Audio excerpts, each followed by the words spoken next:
Hi and welcome to the 2016 graduation exams comprehension exercises. Topic number 1 for 40 points. Read the text below. Are the sentences 1 to 5 right A or wrong B?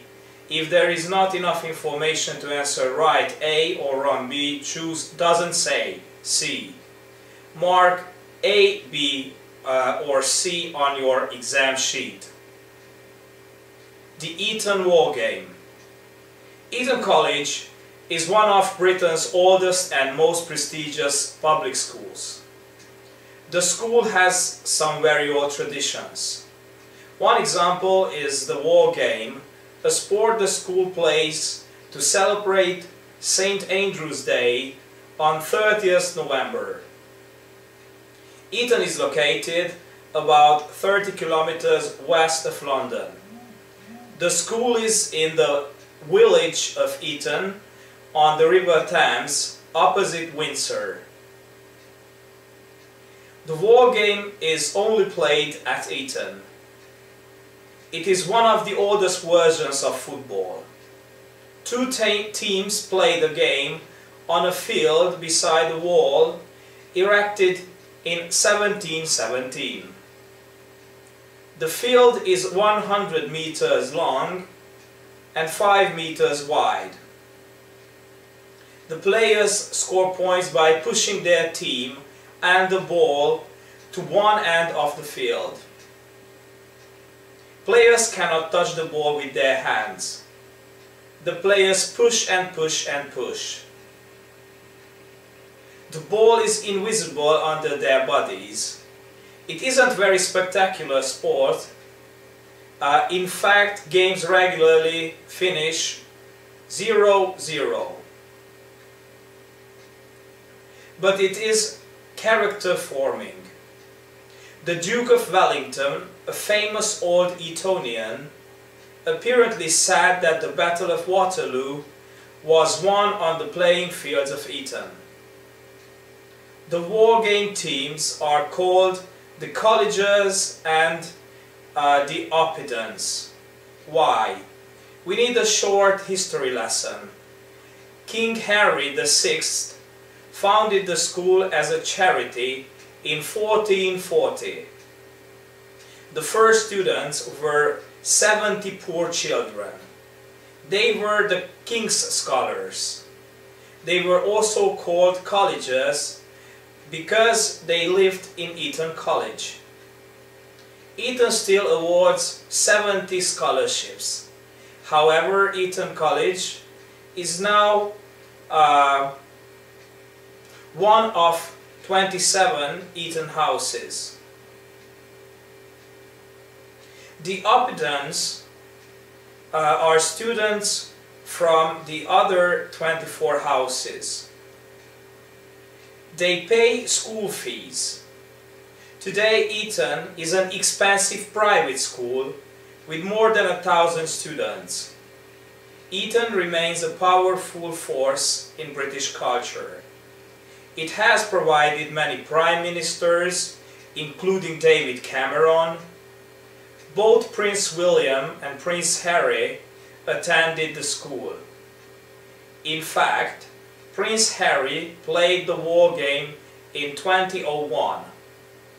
Other famous old Etonians included George Orwell, the fictional James Bond and his character Ian Fleming, and Hugh Laurie, Dr. House. Adapted from Speak Up. Questions. Number 1. Eton College was founded on November 30th, St. Andrew's Day. A. Right, B. Wrong, C. Doesn't say. 2. Students in many schools in England play the War Game regularly. A. Right, B. Wrong, C. Doesn't say. 3. The War Game is not extremely captivating, but it builds moral strength. A. Right, B. Wrong, C. Doesn't say. 4. Most students at Eton have to pay large fees to study here. A. Right, B. Wrong, C. Doesn't say. 5. James Bond attended Eton at the same time as Ian Fleming. A. Right, B. Wrong, C. Doesn't say. Topic number 2. Read the text below. For questions 1 to 10, choose the answers A, B, C or D, which you think fits best according to the text. The word mural means related to a wall and calls up the vision of a single oversized painting. This is misleading in the case of America Today by Thomas Hart Benton, which is a whole painted room, 4 walls, 10 panels, floor to ceiling. Like all great art, the mural does not reproduce well. Illustrated, it is dim and simplified, its colors untrue, much detail lost. All masterpieces must be seen at first hand. This was the reason for the Grand Tour. It is the reason that people still visit the Great Museum of the World, and they discover, as I did with America Today, that being in that room enclosed by those glorious walls is the way Benton conceived his project. Not as a set of pictures, but as an in-lived space. I move counterclockwise around the room, beginning with Deep South, which is largely devoted to cotton, but with contrasting figures. The standing black cotton picker looming over the seated white man on his harrow, the steamboat Tennessee Belle in the center loading cotton, and the obscure detail, a chain gang being watched by a mean-faced guard cradling a rifle. As in all of the panels, the workers are heroic and powerful. Next to it, Midwest shows an altered Eden, lumberjacks clear-cutting a forest for timber and for land to grow corn, the grain elevator in the background mirroring the skyscraper depicted across the room in city building. An illustration might not catch the swollen menace of the rattlesnake in the lower left, nor would it show well the boxy Model T Ford that Benton used in his travels. Changing west, the next panel is an unromantic study of the oil boom in Texas, dominated by thick smoke and a derrick, yet portions of it show the vanishing profession of herdsmen and cowboys, the confrontation lower center of a Native American facing a painted floozy. No humans appear in the central and largest panel. Instruments of power, which is more proof that Benton did not abandon abstraction and that his deftness is rendering movement by controlling color must have impressed his student Jackson Pollock, whose early paintings show Benton's influence. I don't think any illustration would do justice to the blur of the whirring propeller, nor it is possible in Leafing Thought, a book of pictures, to see how the red of the plane is repeated in a man's red shirt on one panel, a red blouse in another, the red dress of a dancer, or the crimson of the leotard in the trapeze artist's flinging herself across the top of the opposite panel. The whole mural, among many other things, is a study in attention-seeking roseate colors. The red shirt of the work-weary miner in coal seizes the eye, as do the smokestacks, the fires and the power plant. But you need to stand on tiptoe to see on the upper right the rough shacks of the mining town, a reminder of the humble town where the muscular miner lives. The furnace flames and fire-lit bodies in steel seem to heat the whole painting and illuminate the strong bodies and gripping hands, but the tiniest grace notes are those of sparks flying. City building directly across from Deep South shows a similar dynamic pattern of workers, black man and white man, working together. In both panels, the black workers loom larger. An almost imperceptible detail is the sight of two dark-suited figures, gangsters, one handing over money at the center of the picture.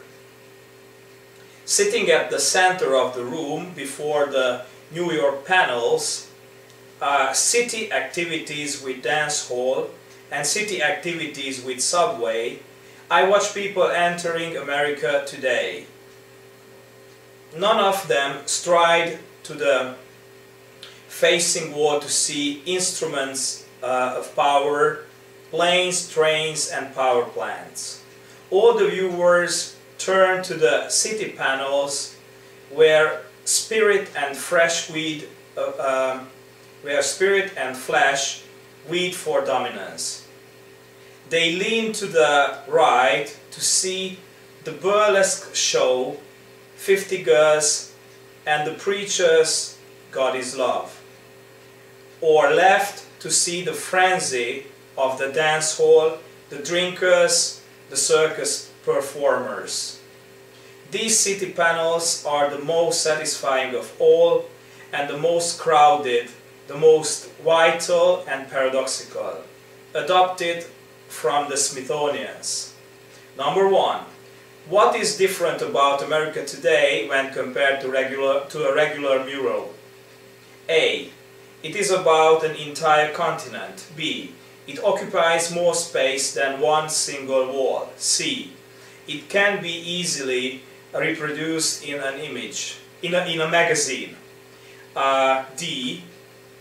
It doesn't succeed in rendering every little detail accurately. 2. When painting America today, Banton tried to A. Put together pictures of America from when he was a child. B. Create a work of art which was completely original. C. Address the public of every museum in the world. D. Create an entirely alternative vivid space. 3. Deep South has its main theme. A. Agriculture. B. Gangsters. C. Steamboats. D. City workers. 4. While looking at Deep South, you are most likely to miss the steamboat. B. The guardsman. C. The white worker. D. The black cotton picker. 5. An element of Midwest is reflected in another element from Deep South. B. Every other panel. C. Changing West. D. City building. 6. The element missing from Instrument of Power is A. Industrial images. B. Human figures. C. Vehicles in motion. D. Electrical measurements devices. 7. The author of the article believes that an element of cohesion for the entire mural is A. the colored red. B, the fact that human figures appear larger than life. C, the illusion of movement given by certain figures. D, the influence it had on one of Bentham's disciples.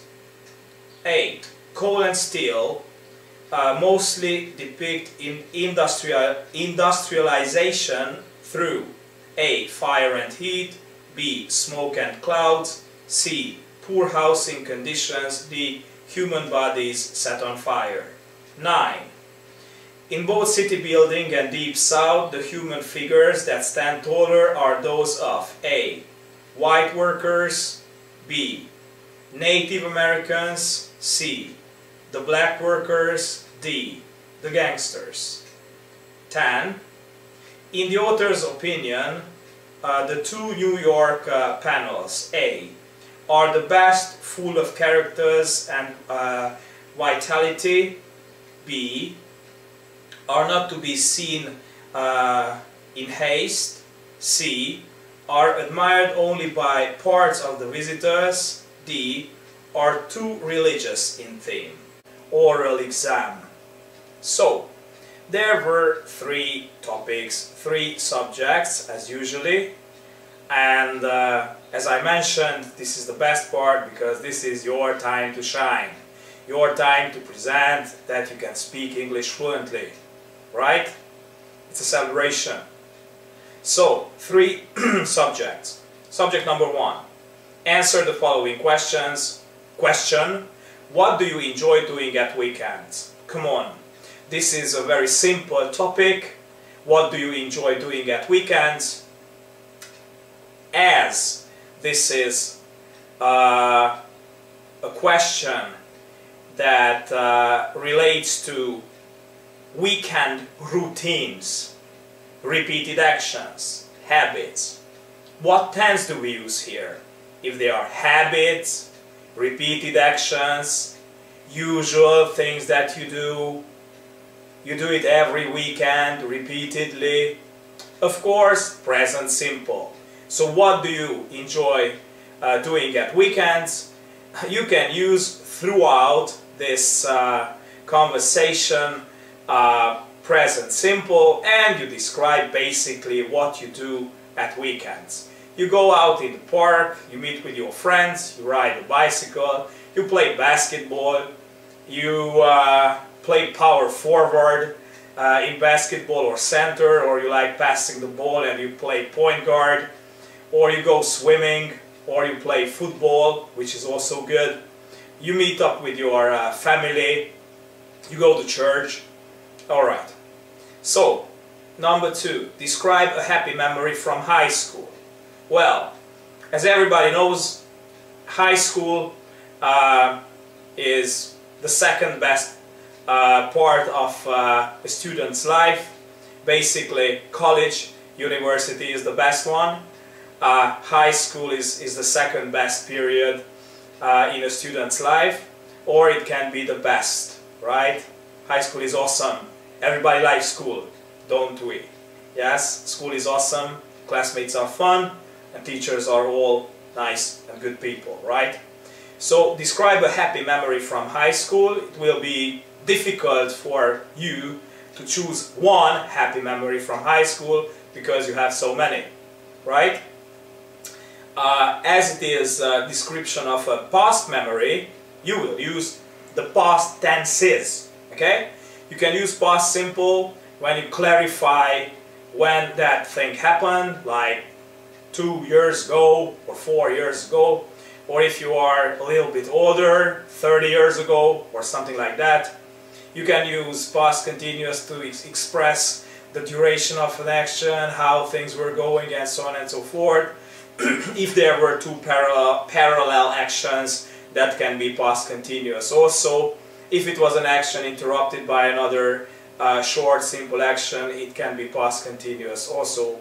And the other tenses which denote a past action can be used too, like past perfect simple, past perfect continuous, and all these.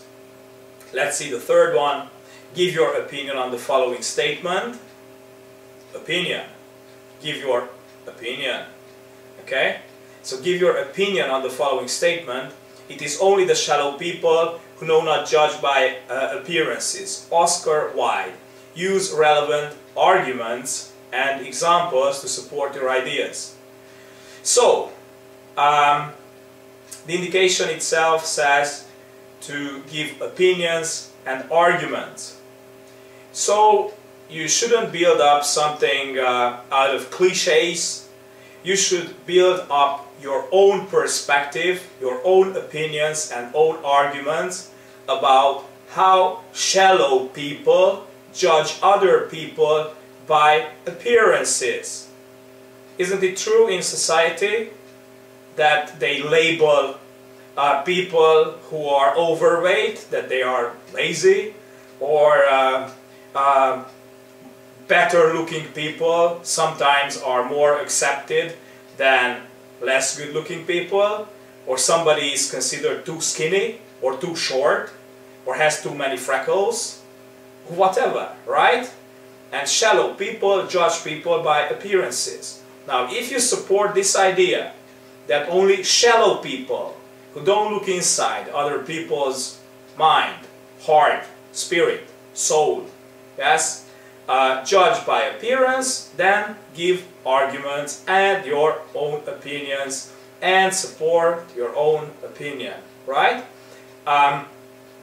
In this task, the third one, it is awesome to get into a dialogue with the teacher and give arguments.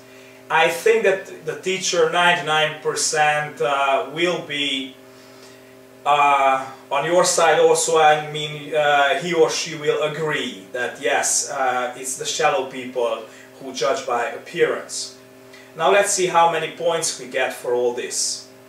20 points for the first one.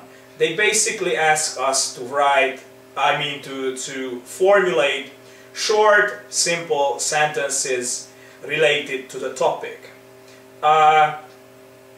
They also ask us to have the elementary normal lexical knowledge, short but precise grammatical structures, and relatively correct usage of words. Second subject already gives you 30 points. You describe a series of events or one single event.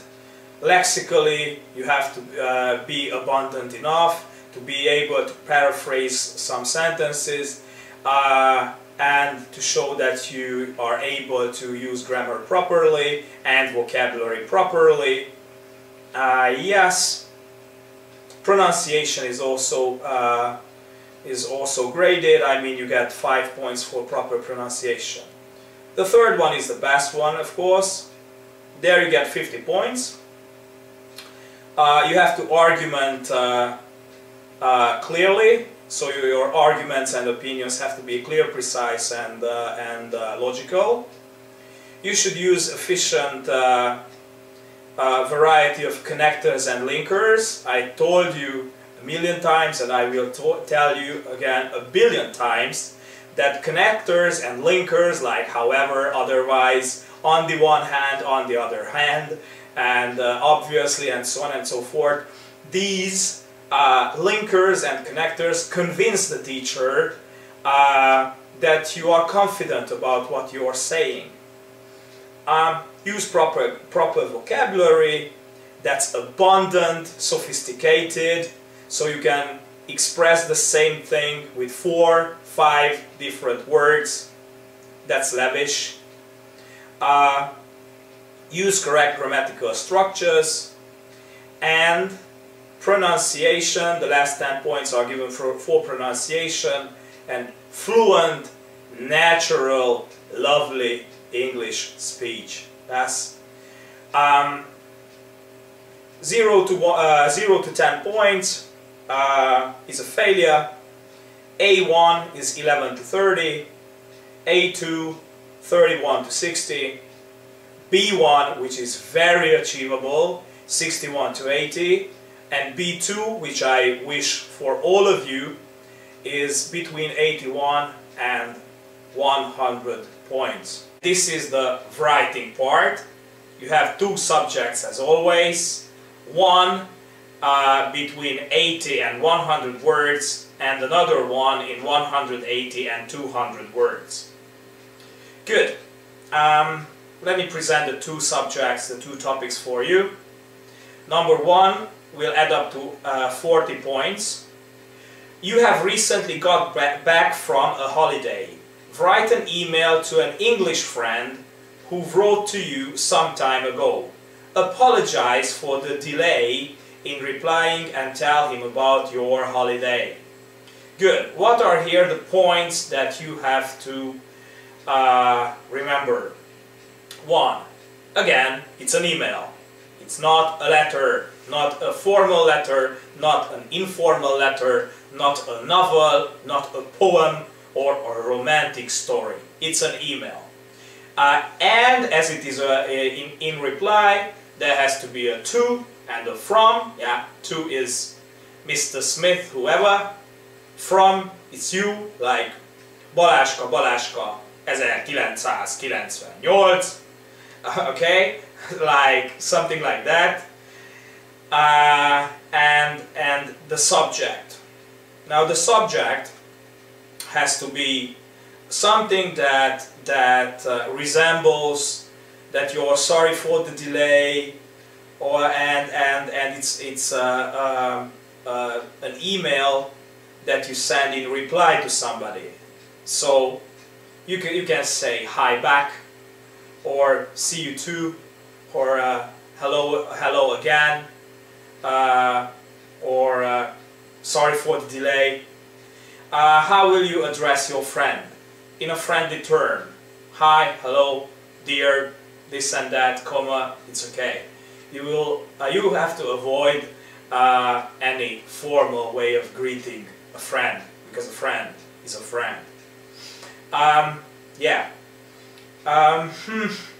80 to 100 words. Pay attention not to write less than 80 words. Pay attention not to write more than 100. Be simple, flexible. In the topic, you will say sorry that you hadn't replied, and you will also emphasize why not. You have to explain it, because friendships have to be well taken care of. So it shouldn't lead to a misunderstanding that you were out with your family or friends on a holiday and you couldn't reply to a good friend of yours.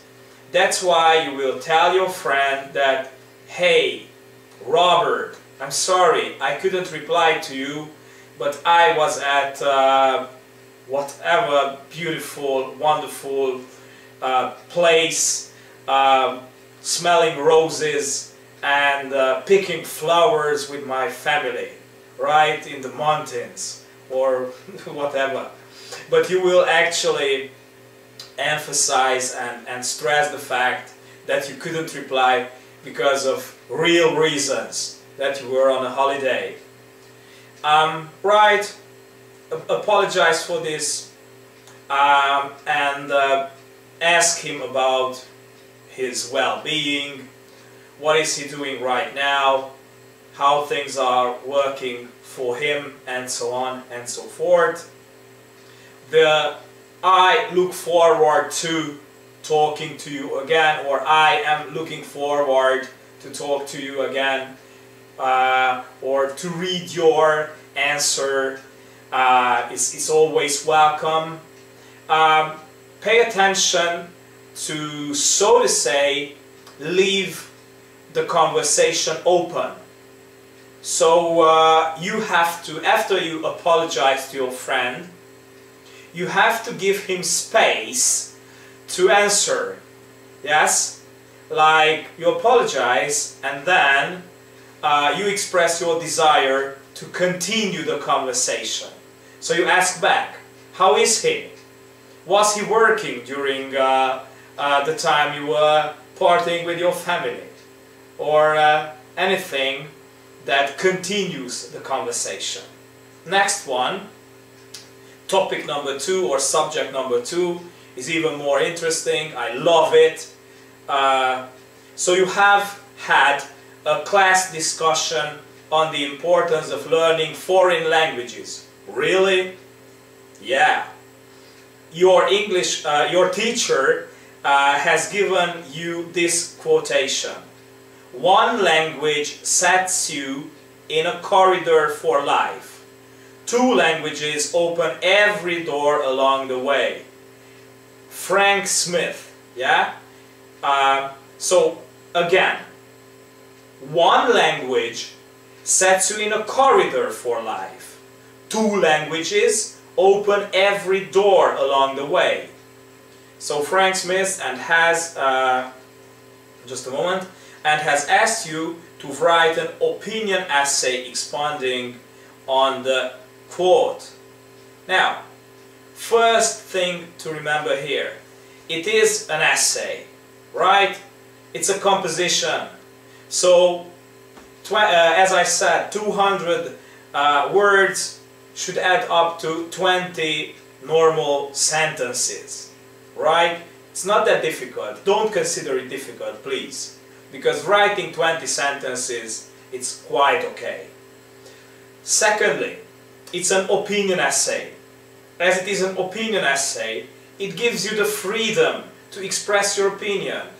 Yes, your opinion, because it sounded like European, yeah, or something like that. Your opinion.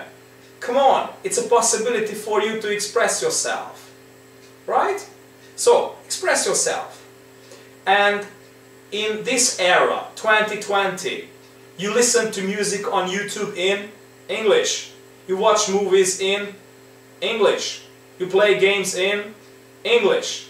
You play online games and you talk to Russian and Polish and whatever Japanese players who play online with you, and you speak English.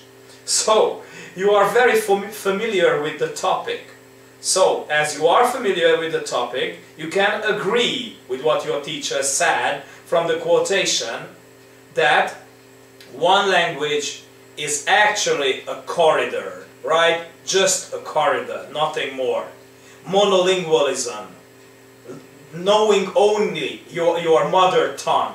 If you only knew your mother tongue, you would not understand me right now, right? And the second sentence says, two languages open every door along the way.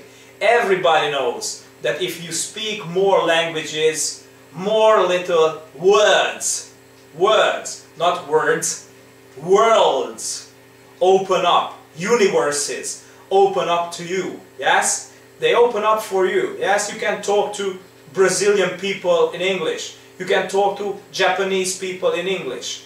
You can talk to people from Iceland, Greenland, Denmark, whatever, in English. So, knowing it says two languages, I slightly disagree. 3 or 4 is better than 2, right? As a Hungarian, I speak Hungarian. Of course, I have to speak the official language of my country, which is Romania, so I speak Romanian. Yes, with my neighbors and colleagues and everybody else, right? And I speak English. And that's good. I speak a little bit of German. Why not? Ein wenig, nur ein wenig. Deutsch. Okay, good. So, more languages give you more chances. In this, you will enforce your opinion again and again and again, and emphasize that yes, you agree that knowing more languages is better than knowing only one language. I will not read all the things that the teachers expect from you, but I would say that using the linkers and connectors rightly, it's a plus for you. Using grammatical structures and tenses properly will give you a bonus also. And using good vocabulary, using English fluently, coherently, and in a sophisticated way, using nice, interesting words, always give you good points for students. Final exam, the BAC exam, the graduation exam, whatever you may call it, and this is the listening task.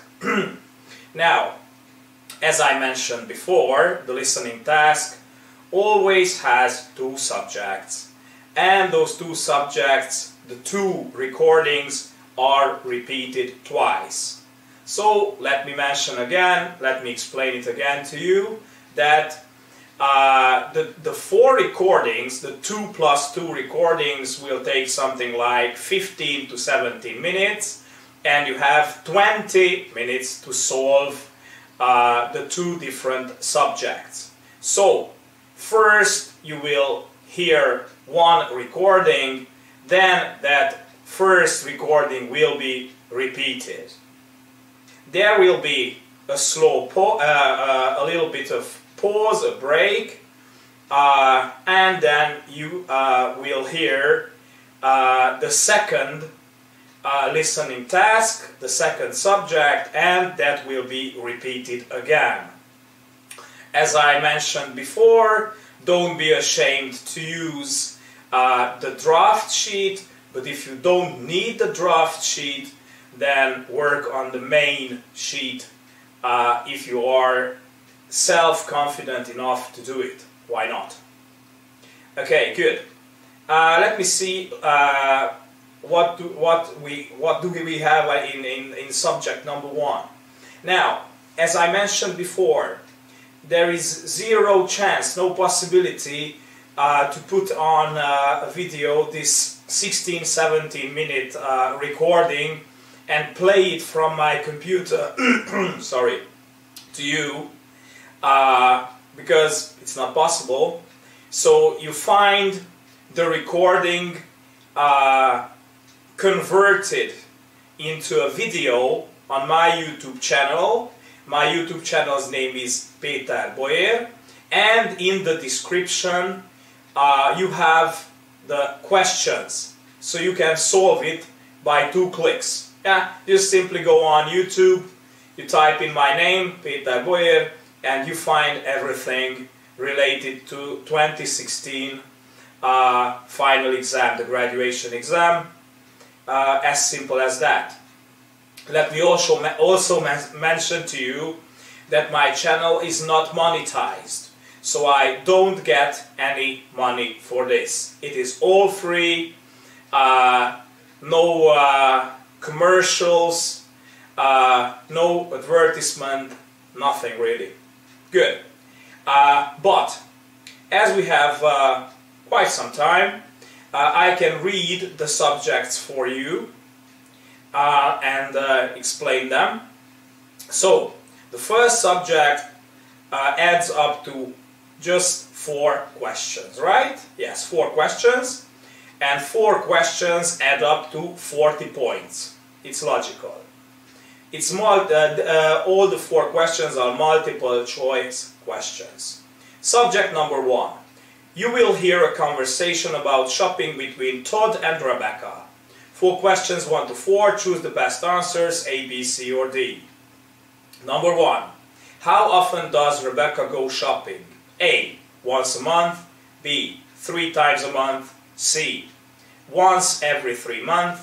D. 3 times a week. Number 2. What is most important to her? A. The latest fashion. B. Comfortable clothes. C.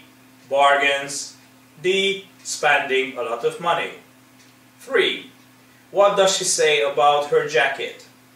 It was on sale. B. She just bought it. C. She regrets buying it. D. It was expensive. What does she say about online shopping? This is question number 4. A. She prefers going to stores. B. She does it often. C. She buys tops, shoes and skirts. D. She has had many problems with it. Subject number 2. You will listen to a conversation on work rules between Erina and Mike. For questions 1 to 10, choose the best answers, A, B, C, or D. These add up to 60 points. 40 plus 60 That's 100. Question number 5. What does he explain about the apron? A. How to wear them. B. Where they are and why they wear them. C. What color they are. D. How to wash them. 6. One thing he is going to tell her is A. How to make pizzas. B. How to do the housework. C. The do's and don'ts. D. Not to make calls. 7. What does he say about breaks? A. She can have only one 15-minute break a day. B. There are 15-minute breaks every 2 hours. C.